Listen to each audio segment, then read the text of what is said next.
Assalamualaikum anak-anakku, kita bertemu lagi di pembelajaran IPS. Hari ini kita akan membahas tentang dinamika kependudukan Indonesia.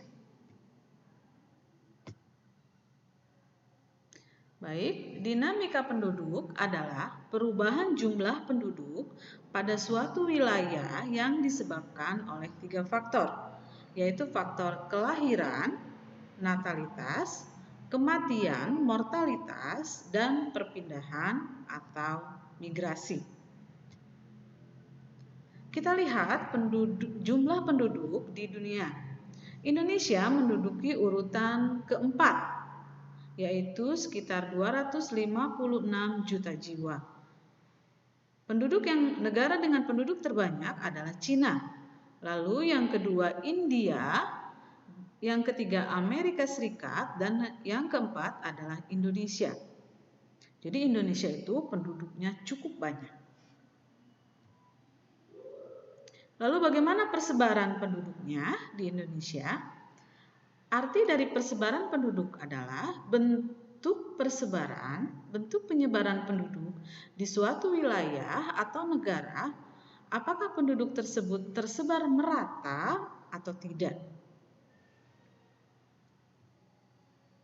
Kita lihat di Indonesia pada 2019, di peta ini bahwa penduduk paling banyak berada di Pulau Jawa, yaitu sekitar 57,12%, sekitar 149 juta jiwa. Dan penduduk yang paling sedikit adalah terletak di sekitar Maluku, yaitu 1,13%.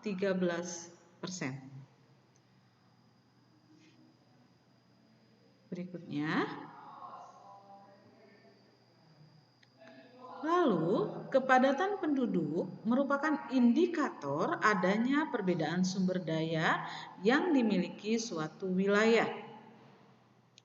Kondisi persebaran penduduk yang tidak merata merupakan sebuah permasalahan tersendiri bagi pelaksanaan pembangunan.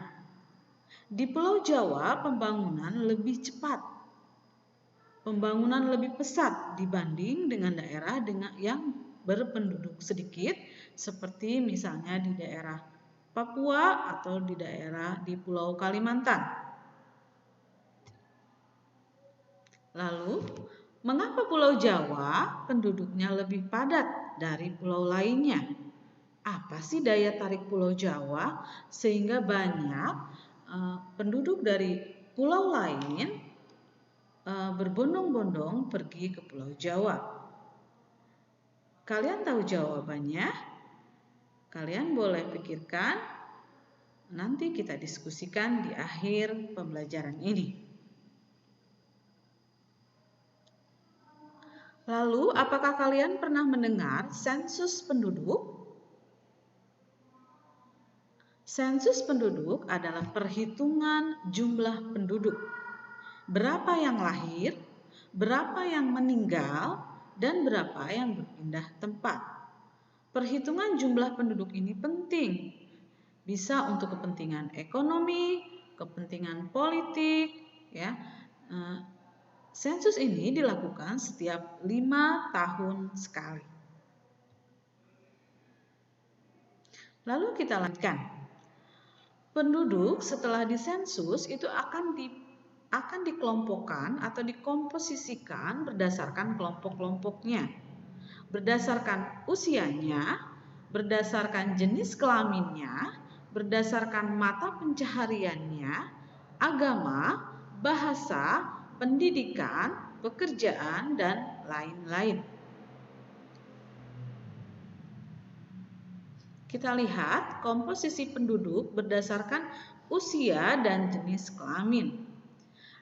Ada yang berbentuk piramida penduduk muda, piramida penduduk dewasa, piramida penduduk tua.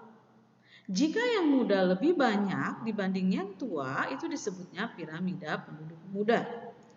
Jika yang muda dan dewasa, yang usianya muda dan dewasa sama jumlahnya, maka piramidanya yang tengah. Lalu Jika yang muda justru lebih sedikit dibanding dengan usia tuanya, maka piramidanya yang ketiga, yaitu piramida penduduk tua. Negara-negara berkembang seperti negara-negara di Asia Tenggara, biasanya piramida penduduknya adalah muda. Kemudian negara-negara di Eropa, negara-negara maju, biasanya piramida penduduknya adalah piramida tua. Jadi yang dewasanya lebih banyak. Kita lanjutkan. Bahan diskusi yang kedua adalah masalah apa saja yang muncul jika penduduk suatu daerah terlalu padat. Pulau Jawa terlalu padat. Apa masalah yang timbul jika suatu daerah seperti Pulau Jawa itu terlalu padat penduduknya? Baik, kita bahas diskusi kita.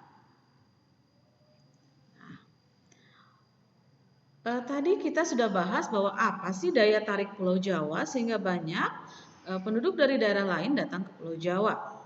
Daya tarik Pulau Jawa adalah satu, Pulau Jawa menjadi pusat pendidikan. Banyak yang ingin sekolah di Pulau Jawa, ingin kuliah di Pulau Jawa. Kemudian Pulau Jawa juga banyak menciptakan lapangan pekerjaan. Jadi peluang kerja lebih banyak di Pulau Jawa. Yang ketiga, di Pulau Jawa itu banyak terdapat pusat perbelanjaan, kemudian pusat ekonomi, sehingga orang ingin berbelanja ke Pulau Jawa. Dan kemungkinan yang keempat adalah bahwa Pulau Jawa menjadi pusat rekreasi. Di Pulau Jawa rekreasi apa saja ada. Ada Ancol, ada Dupang, Taman Mini, sehingga banyak penduduk dari luar Pulau Jawa ingin datang ke Pulau Jawa. Lalu diskusi yang kedua, apa dampaknya kalau Pulau Jawa terlalu padat penduduknya? Kita lihat di gambar, di Pulau Jawa rawan banjir karena resapan air sangat kurang. Banyak tanah dijadikan rumah, ruko, dan lain-lain. Dampak berikutnya adalah jika Pulau Jawa terlalu padat, maka muncul daerah-daerah kumuh seperti di bantaran Sungai Ciliwung, ya seperti ini. Lalu munculnya pengangguran. Dari segi ekonomi maka akan meningkatkan pengangguran. Memang di Pulau Jawa lapangan pekerjaan banyak, tapi pencari kerja juga banyak, sehingga akan berebut. Yang tidak mendapat pekerjaan menjadi pengangguran. Dampak berikutnya adalah meningkatnya angka kemiskinan di Pulau Jawa akibat pengangguran tersebut. Baik, itu bahasan kita hari ini, anak-anak. Semoga bermanfaat, tetap semangat, dan terima kasih. Wabillahi taufiq wal hidayah. Wassalamualaikum warahmatullahi wabarakatuh.